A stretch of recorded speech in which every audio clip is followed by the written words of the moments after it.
Welcome, ladies and gentlemen. Today we'll be learning how to make these gorgeous shooting floors.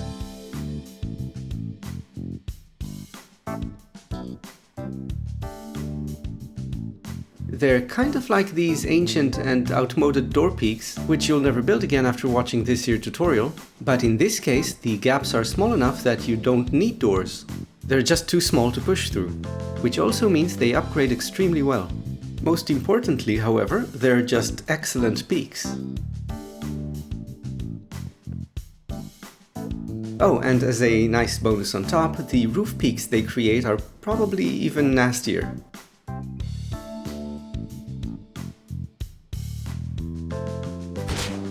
Additionally, you don't require external TCs for these as they connect to the base very cleanly, receiving upkeep from your main TC. And you can add them quickly to any base using the simple and foolproof method I'm about to show you. So ready up, the tutorial starts right about now. Every base has corners, and that's where you want your peaks since every corner will have view of two faces of the base. It can be a two triangle corner, probably the most common since most bases are honeycombed with triangles. It could be a triangle square corner, as in this footprint, and also in this honeycombed 2x2. This here is an inverted triangle square corner. See? Or, third option, it could be a straight up square corner, as in this part of the most common honeycombed 2x1 footprint. So that should cover all bases. Now let's add beautiful free-handed shooting floors to each.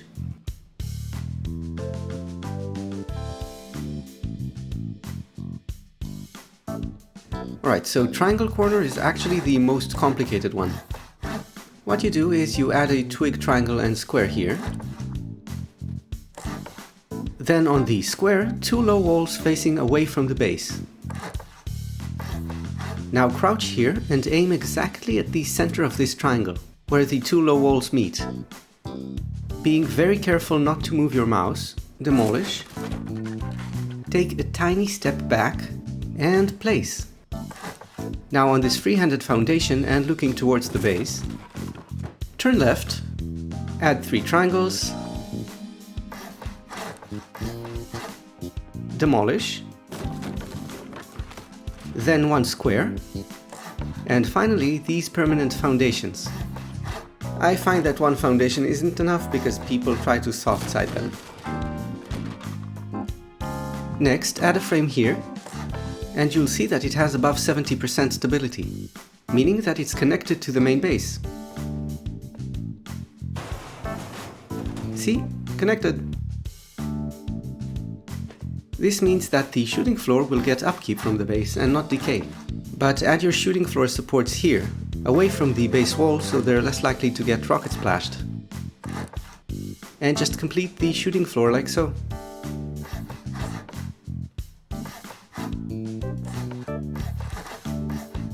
Or a slightly more expanded version.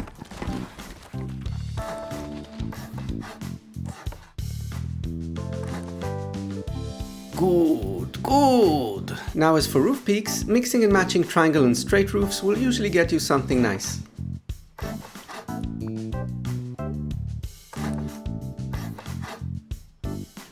Yeah, these are tight. In fact, I like them so much I often use them instead of the actual shooting floor. So here's the target's eye view, and that's what you call 3/4 covering D&D. Finally, to close it in, you have 2 options. Out from the core for a tight fit, or like this, with gaps that I'm kind of partial to. Not sure why, but like always, you do you. So for a practical example, here's my Temple V2, my strongest solo base until my next solo base, which is coming up. And here you can do something like this, which, as the example here shows, you can also make them external TC dependent, you just don't have to.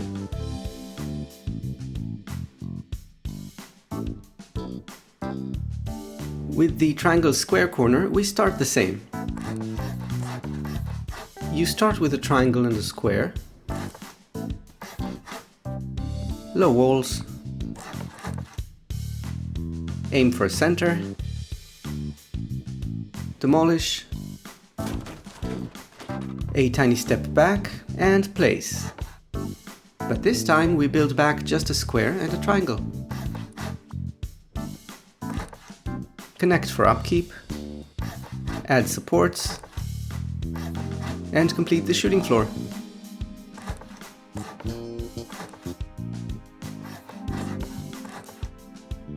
Or another option,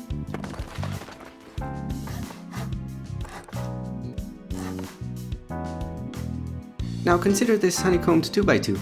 As I mentioned before, the gaps here are actually triangle square gaps. Also note that you can get two different orientations on these triangle foundations. And that depends on if you start the process from here or from here. And using a combination of both orientations, you can do something like this.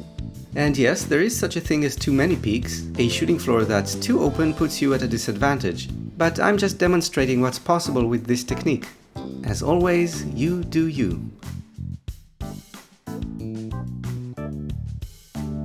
And lastly, we have the humble single square corner, for which we can use the same technique as last time, doing the whole process and going back with a square and a triangle.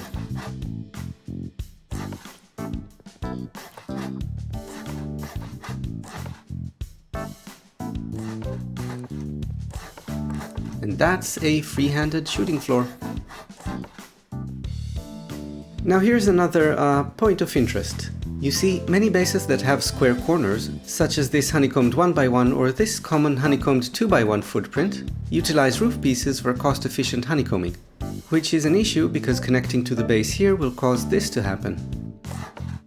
Now, it's really only a cosmetic issue since you cannot soft-side this. See? But fear not, there are other ways. There's no reason why we can't connect it on top, for example. And wouldn't that be elegant? So checking TC, we see no HQM upkeep.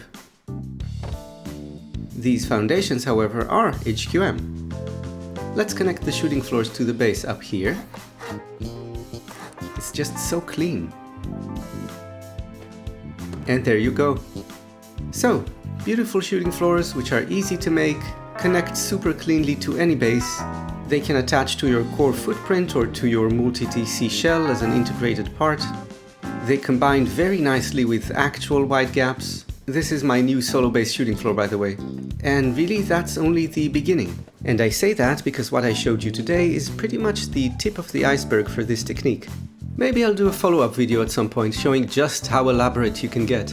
But that said, I hope this will help you make much cooler and more effective bases. Hope to see you again soon. Goodbye for now, and blessed be.